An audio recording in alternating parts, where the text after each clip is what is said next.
Welcome to TeaLimePie, the podcast where I, a totally reasonable human being, read spooky Reddit stories with my co-host, Coffee Ghostea, who believes in ghosts and the paranormal.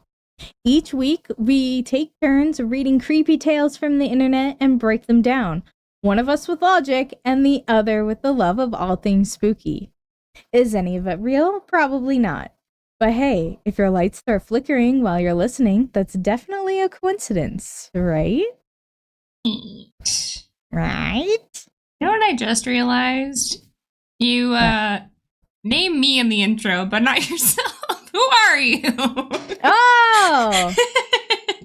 That's a good... You know what? I've never once introduced myself. You're just lady that doesn't believe in anything. I'm Lime! Hi! Nice to meet you all! 32 episodes this in. whole fucking time. I've never introduced myself. I don't know why that didn't dawn on me. So I'm like, wait a second. That's fucking rough, dude. I'm Lime.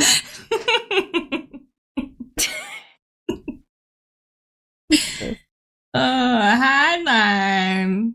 Oh, hi, Ghostea. Oh, this whole time, people are like, who is this other woman? Who are you? She's a ghost. I am a figment of your imagination. Huh. Okay, well, I think I started last time, so what are you reading? If I must. I have a long one. So today we're starting off with a story from Our Paranormal Encounters by P.F. Rock Mysteries. It is called Rock Mysteries Follow Me Around Like a Stray Kitten. Ooh, I thought this one sounded fun. Yeah. Yeah. We, for those of you who don't know, Ghostea is a musician. Professionally. You don't even do that You have music on Spotify, you do concerts, you did the football thing. And I know that's big there.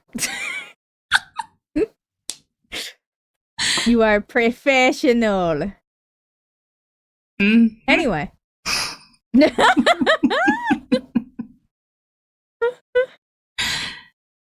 All right.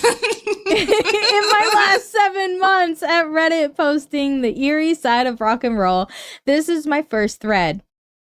The few to no replies to that topic are very strange, and it's beyond me about why that happens. Pink Floyd is the world's most mysterious music makers, and I've been posting their eerie song portions. Beginning of what? Hortense? I guess that's the name of their song. And I've been posting their eerie songs beginning after 9/11. The reunited Pink Floyd incidentally composed and played worldwide their new album that by chance foretold 14 years prior that terrorist attacks on the Twin Towers. What? Huh? That fact was on US radio stations and streamed worldwide over the internet 17 hours after 9/11. Huh? I'm gonna have to listen to this song.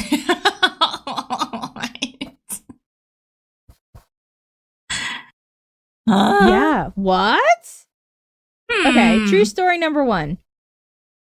On a late evening, trucking Toyota parts from Marion, Illinois to Princeton, Illinois, while driving for KC Transportation, I caught myself night dreaming.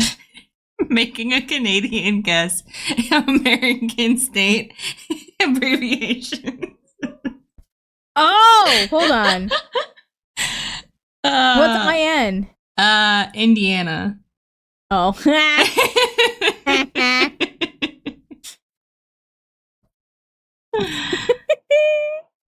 Oops. Sorry. I'm just like, oh. Wait, why would you need to know that? There's no reason for you to know that. I actually do know most of them because I used to have like a Etsy business where I shipped stuff off mostly to the US. Oh, okay. Yeah. Things you didn't know about Lime is my name. Lime is my name. My name is Lime. Nice to meet you. Hello. I caught myself a night dreaming. Isn't that just dreaming? Wide awake while driving on East I-64. Just daydreaming. I guess it's at night, so it's night dreaming. This is he's disassociating while driving.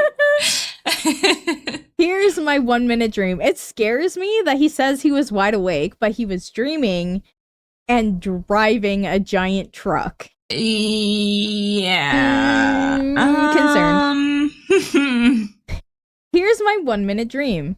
My close friend and noted rock and roll mysteries author R. Gary Patterson and I, name dropper, we're on our trip in a rented car somewhere in south of England.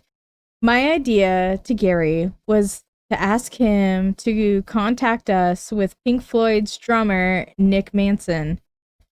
He found Nick, and he was glad. This is a daydream he had. Yeah. And he was glad to help us. And like magic, the three of us were standing at David Glamour's front door. Nick rang the doorbell, and David answered the door. Rock mystery author Gary introduced both of us and started talking about Pink Floyd's eerie album, Momentary Lapse of Reason. After a very short time, David had enough of his AMLOR's songs. The album, Memory Lapse of Reason. Oh, right, okay. Interpretations from my perspective, and he reared back and took a swing at what? This is the weirdest fucking post. Maybe it all comes together. Let's Okay, I'll keep going, but this is fucking weird, dude. This is not a paranormal encounter story. This is I had a daydream about Pink Floyd. It was fucked up. I was being passed by a semi-rig in huge red letters. On the trailer's right side, the first large word read wild. The next one was Floyd. Okay. Chillville? No. After my trip, I searched my first ever viewing Floyd Wild semi-truck and found their trucking terminal in Kansas City, Kansas. Now get this. Months later, I'm going east over the I-64 Wabash River Bridge again. My co-driver was at the wheel and I was in the bunk bed, and we were returning to Toyota from San Antonio, Texas during the daytime. Just as I woke up, I looked out of the sleepers opening towards the westbound bridge. One Floyd Wild rig was crossing the Wabash River to Illinois. Okay, so you saw a truck. Truck twice. Oh my god. To this day, I never noticed another Floyd Wild tractor trailer on our area interstate highways. Okay. They stopped going that way. Or you weren't on the road at the same time when... What the fuck is this post? This is wild. Floyd Wild. Floyd... Oh my god. True story number 2. Here's one more for the road and not related to David Gilmour's retired. One more for Pink the Floyd. road.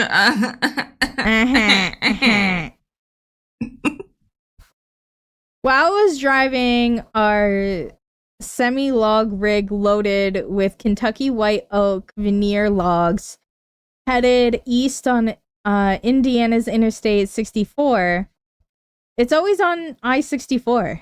Yeah. How does he remember all these times, like what he was driving, like the things he was transporting each time? Did he keep a log, or like, I wouldn't remember. Probably. The weird thought number 1. 30 miles west of Louisville, I thought about the loss of Boston's beloved singer, Brad Delp, many years prior in 1997. So I picked out Boston's CD and I slipped it in. It began to play Foreplay Long Time. Great song, by the way. Mere seconds had passed, and in my left mirror, there was a semi-truck and truck and trailer going around me. That truck company was Delp Trucking. Oh. Huh. 2 more Delp transportation trucking companies in the States, and that location may not be correct. Not the end. That's literally the end of the post, bro.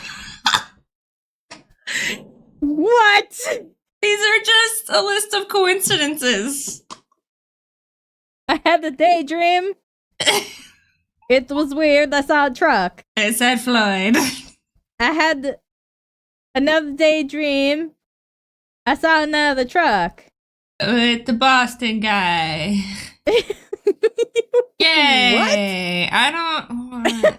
Brother. What?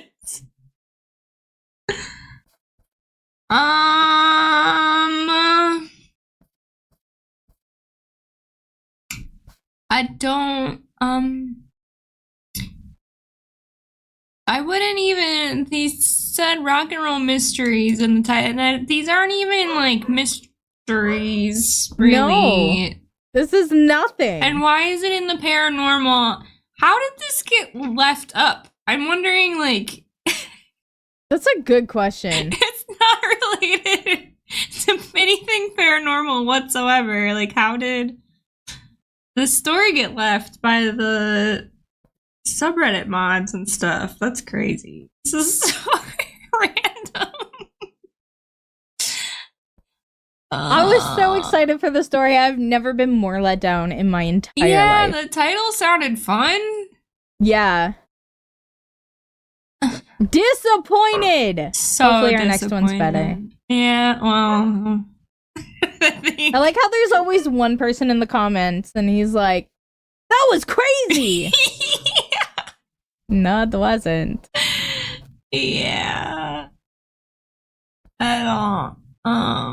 Well, the bar is low today. We can only go up from here. Yeah. Yep. I will go with my shorter one that I have today from our paranormal encounters from Agreeable Elk 4871. They wanted to post this somewhere, is what it's called.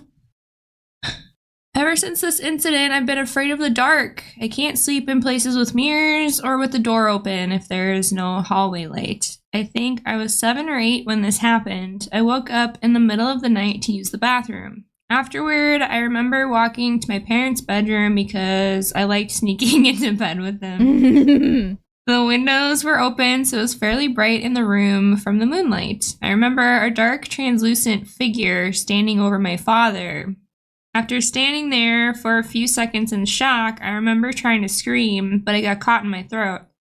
The squeak produced from the unsuccessful scream, why is that hard to say, caused the figure to glide and float towards me with their hand outstretched in my direction. I ran back to my room, shut the door, and hid under the covers. At that age, I believed in the safety of a locked door and a blanket fortress. Aww. I feel that so hard. Yeah, I still do. Yeah, same. I'm 23 now and I still think about it. I will share this story with friends in the creepy diary entry I made. Oh yeah, this one has pictures. Diary I made shortly after the incident. Right now, it's at my father's house, so I'm not sure how true this summary stayed to the original encounter. I've always wondered what happened that night. I can't say anything else paranormal has ever happened in my life, but this incident is the only reason I say that I believe there's something else out there. What do you think happened? Edit, see diary entry and comments. There's a couple of them. First entry. Oh. It's definitely a little kid handwriting. Yeah. People that I tell about me being afraid of the dark because of brother's ghost. They don't believe me. That was when I slept in the bunk bed. Story, I was in the bathroom when I saw brother and mommy and daddy's. I was about to touch him when I saw brother sleeping. Then I screamed, and that was the incident. I got a little drawing of them. Oh. And then the second entry. The second one is scary. Yeah. More and more I'm getting haunted by my ghost. It's really scary, and it's just like a really scribbled in like shadow guy. Oh. That's horrible. It is. That's crazy that they still have like their journals reference for that. That's I have one journal, but it was from like when I was 20, and it's fucking stupid. You are very clearly not fully developed at 20. I know. No. We really needed to go through and get rid of some stuff from our basement. Alec has had this box of like childhood things that that his mom just like put a bunch of keepsakes in a box and was like, here, you go through this at your own house. I don't want it anymore. So we finally went through it last weekend, and there was a notebook, and it must have been his younger brother's notebook. Or something, but it had one journal entry from his brother when he was little. Alec must have been gone for something during the summer, and part of what he wrote was like, and I'm glad Alec's gone.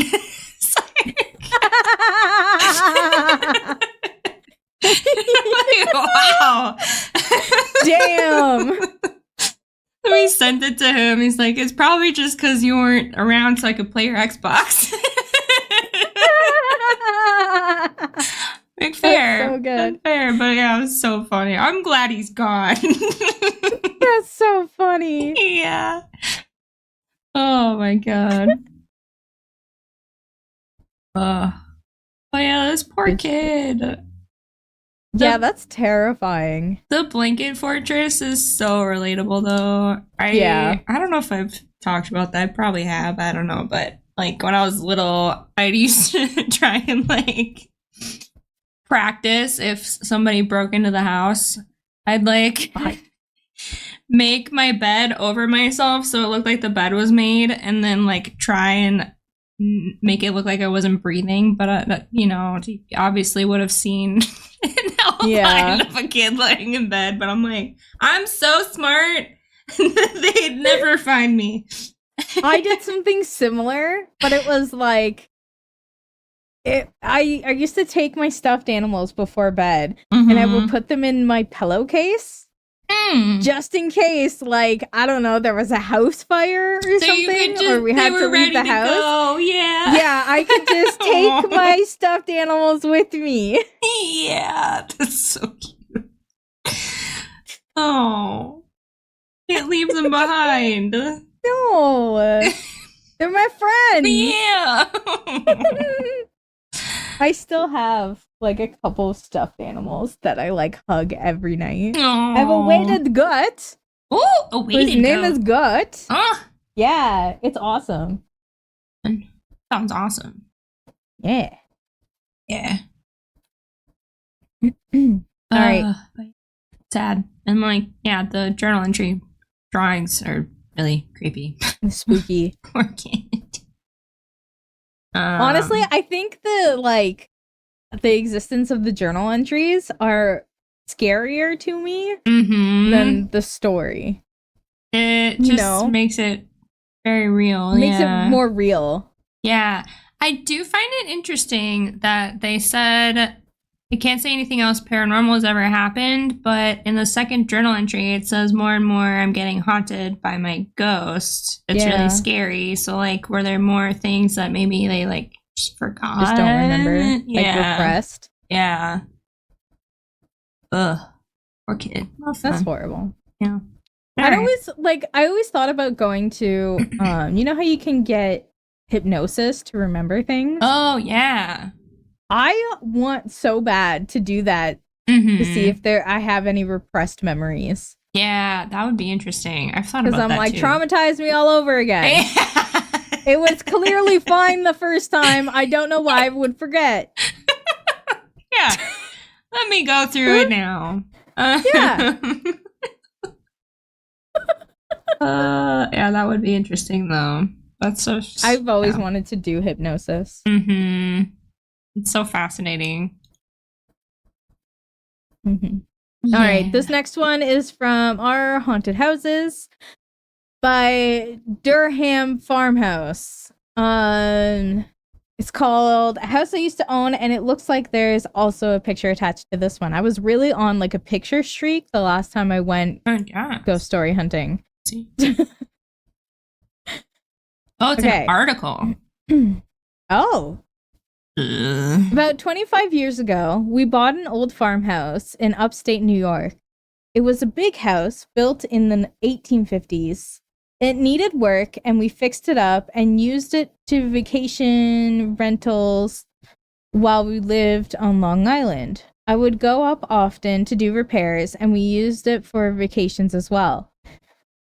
There was always an uneasy feeling in the house. Always noises during the night and uneasy feelings in certain rooms. Whenever I was there alone, I always slept on the couch, which was near the front door. One weekend, I had some friends visiting for the weekend. One guy said to me, "You know what? I have the same thing that guy John Edwards a TV medium." Oh my God. My mom used to watch that religiously. She was in love with John Edwards. Really? He was like him and Sylvia What's-Her-Face were like the TV medium psychics. He had his own show. He would pick people out of the audience. What? It was crazy. Oh, I don't know this guy. It's such bullshit. Have you ever seen the show The Mentalist? Yes. Yeah. He's like that guy. Yeah. Gotcha. Yeah. Okay. Sorry. That's fucking hilarious. I never thought I'd see that name ever again in my life. That's awesome. Talk about repressed memories. Jesus. Yeah, you just need to read some Reddit stories. You don't need to be hypnotized. I can sense past lives and spirits. 4D, man. I've never felt that feeling so much as when I came into this house. It doesn't feel evil, but it's overwhelming. Oh, right. His friend said this. I put the house up for sale a couple years later. As soon as the local realtor showed up, the first thing she said was, "Oh, you're selling the old funeral home." What? Excuse me? She then explained that the house had been used as a funeral home for some years ago. How did they not know that? Yeah, right? I feel like that should have been disclosed when they bought it. Yeah. What? I figured that was the reason why my friend felt the way he did when he visited. Definitely. A couple of years ago, a friend sent me the following news article about the house. How long is the article? I'm not sure because the website's got Mr. Clapper. like a billion ads on one side, so it's like shrunk. Oh, it's pretty long. We'll leave a link to the article if you guys want to read it. Yeah. Oh, one of their friends was Bill Murray. Is that the Bill Murray or another Bill Murray? I feel like it was a different Bill Murray. I don't know, but Bill Murray and his father Joe. There's a little picture of baby Bill Murray. Oh yeah, different Bill Murray. There's a grown-up Bill Murray at the bottom. There's a punk band or like punk metal called they're named Bill Murray. Really? Yeah. That doesn't surprise me because there's a punk metal band based off of Ned Flanders. And they all dress like Ned Flanders. I can't remember what it's called. So funny. It's like Howdy Neighbor or something like that. Oh, fun. Something like, yeah, ridiculous. Yeah, that's so funny. I love it. I'm here for it.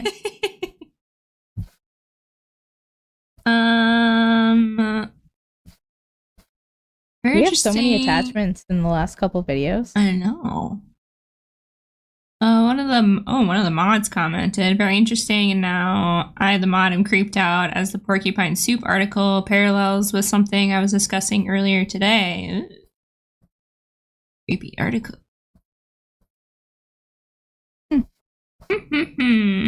Well, I'll read that later. Done. Hopefully.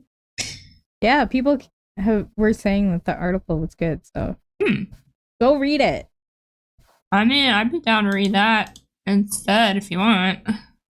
I'd rather people like go to the article so it gets the views, right? That's fair. Good point. Yeah. Do that. Okay, then our last one is this is a big one. It's a long story. Like a big one. It's from Our Paranormal by Alessandra. Alessandra. I like that. Me too. I had an entity attached to me for 5 years, and it was my fault. Oh no.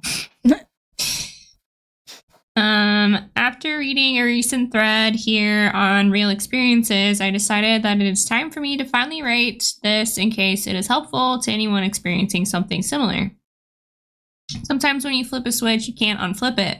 Ooh, sounds like a movie tagline. Yeah, I feel like this is going to be good. Yeah. When I was 24 years old, summer of 2000, I was collecting and reading a lot of books on the occult, philosophy, and religion. I don't know why, I was just drawn to it. And the local used bookstore was, probably still is, full of that stuff. I read everything I could get my hands on. Based on some common themes among the material I had, I started trying to manifest things in my life with pure intention, and this became a habit over a few months. One morning, while I was having a coffee with a friend, she drew something on a napkin and pushed it across the table to me. I asked what it was, and she said, "It's your aura, you're on fire." Okay. I asked, is that like good? Bad you're on fire or you're on fire?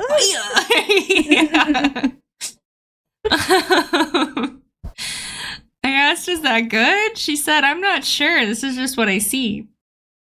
So I asked her if she saw these a lot, and she said, "Yeah, sometimes, but not like this." I thought, okay, weird, but that is just her thing, not mine, but maybe it means I'm onto something. I went through a dark time that year due to a very hurtful breakup. Emotionally, I was a wreck. By late summer, this feeling of manifesting things was so familiar that it was just second nature.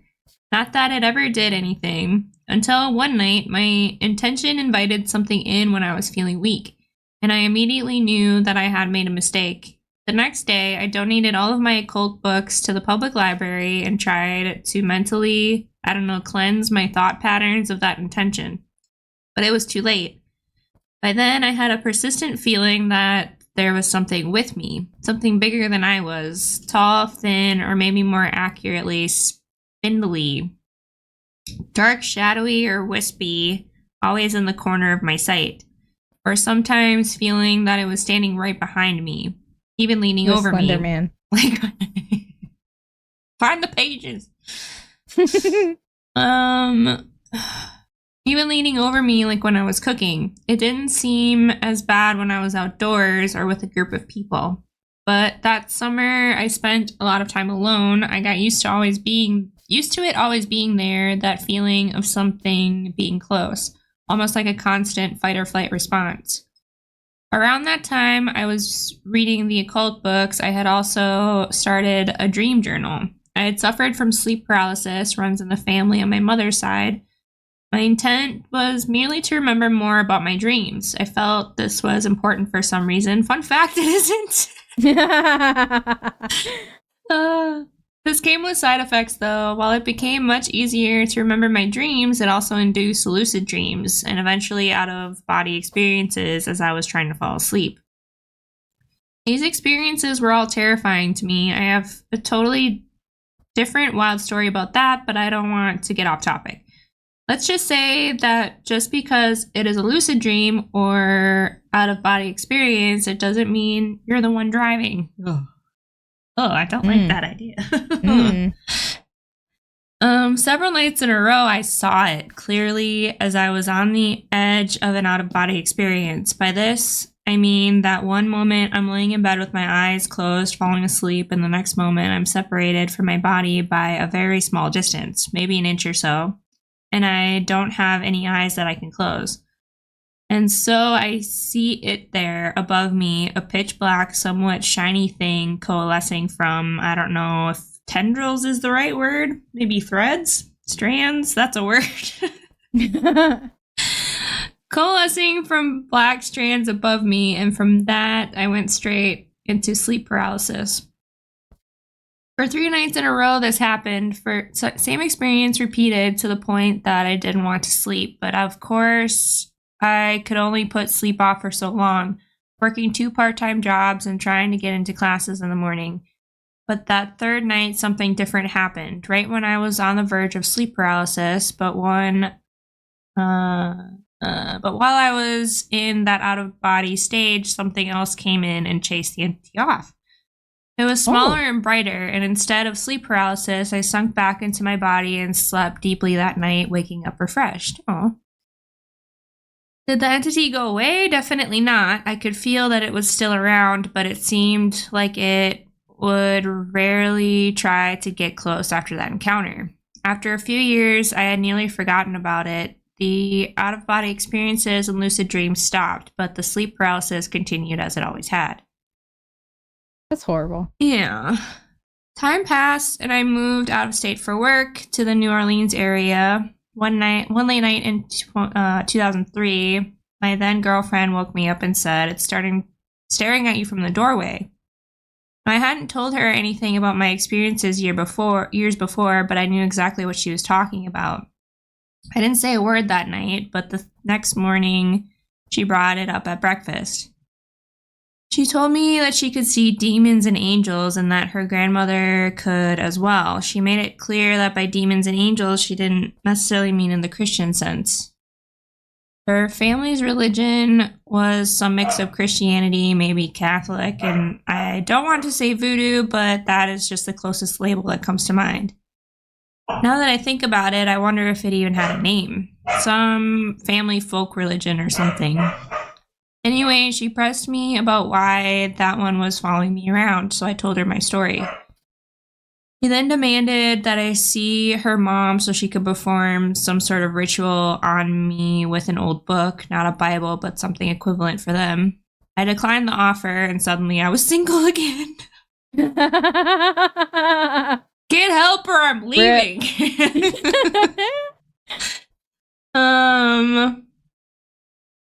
A few more years passed, a number of traumatic events occurred in my life, and I fell into a deep depression. I moved back to the Midwest and started seeking again, but differently this time. Through a series of random events, I ended up participating in a really intense, week-long retreat hosted by an Indigenous group in Ontario. Woo! Hey. The format was based on coming-of-age ceremonies and included a full week of fasting challenges and a lot of purification or cleansing rituals, culminating with a sweat lodge and feast. I'd pass out, dude. Yeah, don't make If I me had to fit. if I had to fast and do a sweat lodge, I would pass out. There's no way, dude. Hell no. I was all in mentally, spiritually, emotionally. It was a grueling but rewarding experience. At the end of the week, I was excited. I exited the sweat lodge. An elder put a hand on my shoulder and asked me to sit on a rock. This was a fully nude retreat. And I was literally covered in mud and dirt by this point, but that is besides the point. I don't know why I'm telling you this. And and he handed me a bottle of water. He asked, "How do you feel?" I said, "I think I almost died in there." He nodded, "Yeah, I think you did too. You're weak now. That's why I want you to sit here and rest. There was something feeding on you, probably been there a long time. That's why you feel weak.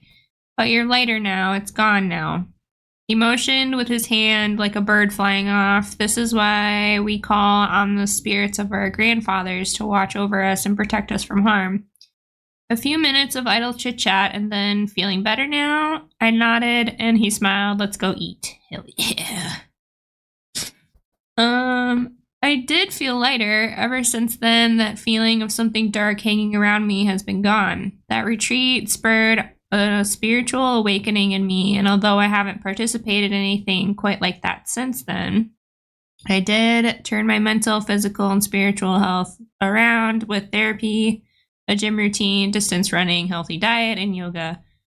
Of course, since I couldn't help myself, I dabbled in every form of yoga I could find an instruction for, including Kundalini.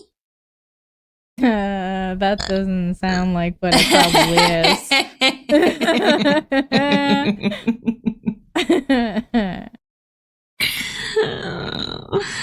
Which opened up yet another terrifying spiritual experience, but that is another story altogether with a similar moral. Apparently, I didn't learn my lesson the first time, but fortunately this one had no long-term repercussions. Well, this took a long time to write, and I'm sorry about all the meandering, but I wanted to report my experience as it happened. My point is, my experience says that it is possible to open a door that you can't close on your own. I had multiple opportunities to receive help in dealing with this, but I passed most of them up by being in denial. Please be careful with your mental, emotional, and spiritual well-being. To this day, I still keep white sage on hand for when I feel like I need to cleanse my house or myself, although I only felt that I've really needed it one other time since then. Just a few disclaimers. I live on land that was ceded by coercive means from the Anishinaabe. I have no indigenous I've heritage. No idea how to pronounce that. I have no indigenous heritage, and although I do my best to be careful about cultural appropriation, I don't always know exactly where that line is. The retreat I went to was fully licensed from, endorsed by, and facilitated by a First Nations tribe. I did my best to describe it faithfully, but it was nearly 20 years ago. My memory isn't perfect, and by the time I left that sweat lodge, I was in an altered state of mind. I also paraphrased to the best of my recollection. The sage I use at home is either bought from vendors at local powwows or grown in my herb garden. The gratitude I feel to the facilitators of that retreat is real. Additional context here is another one. More stuff. Okay. That's it. That's a hell of a story. Yeah.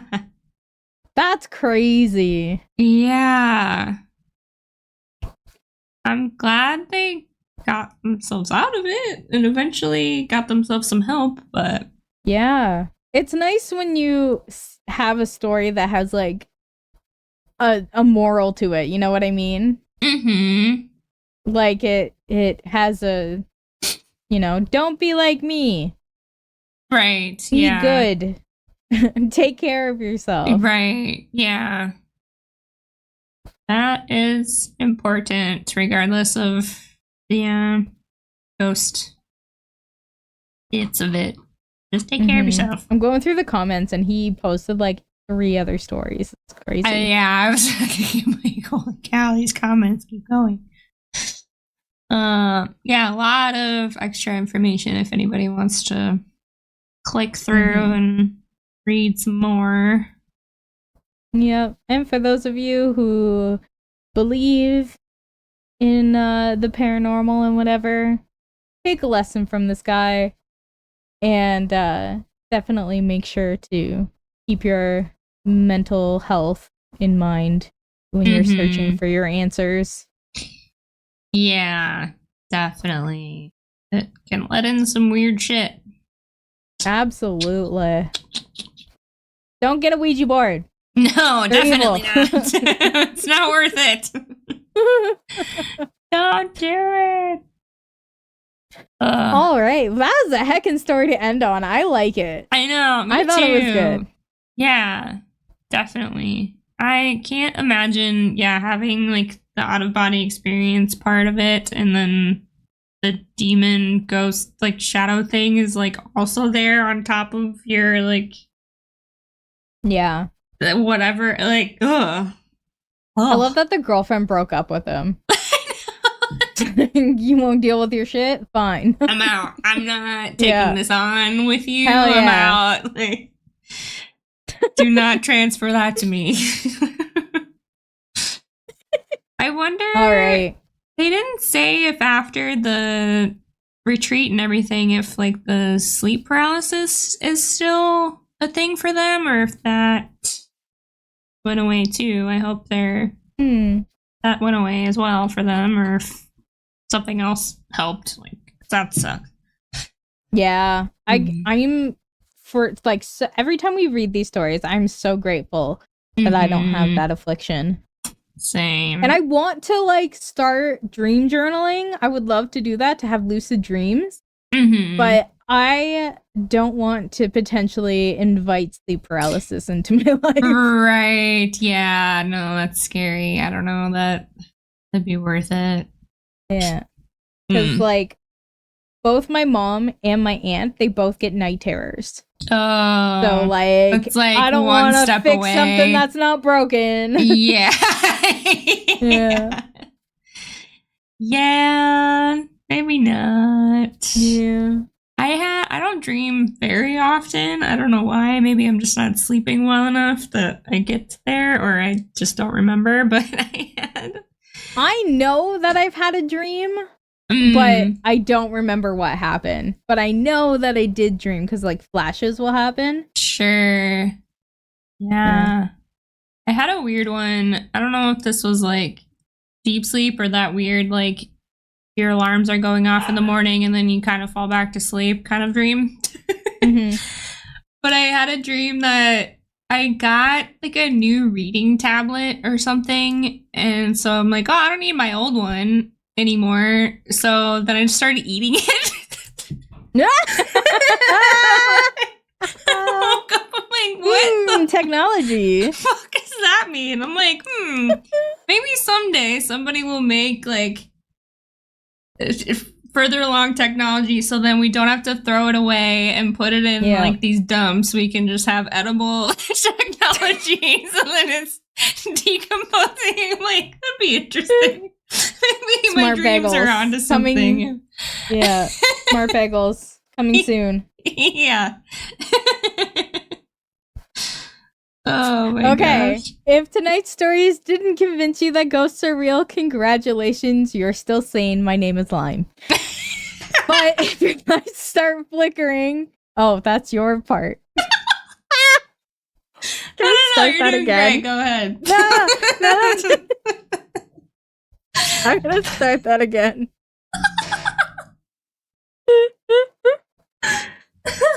I bet you Pac will leave this in. Probably. Or like put it at the beginning of the video. Now you gave him the idea, so now I'm gonna do it. I'll cut this out before I send it. If tonight's stories didn't convince you that ghosts are real, congratulations, you're still sane. My name is Lime. But if your lights start flickering later, don't say we didn't warn you. If you enjoyed yourself, subscribe, leave a review, and send us your own spooky stories. Believe it or not, we want to hear them. My name is Lime. You can find our email in our channel bio or in the video description below. Until next time, my name is Lime. Sleep time.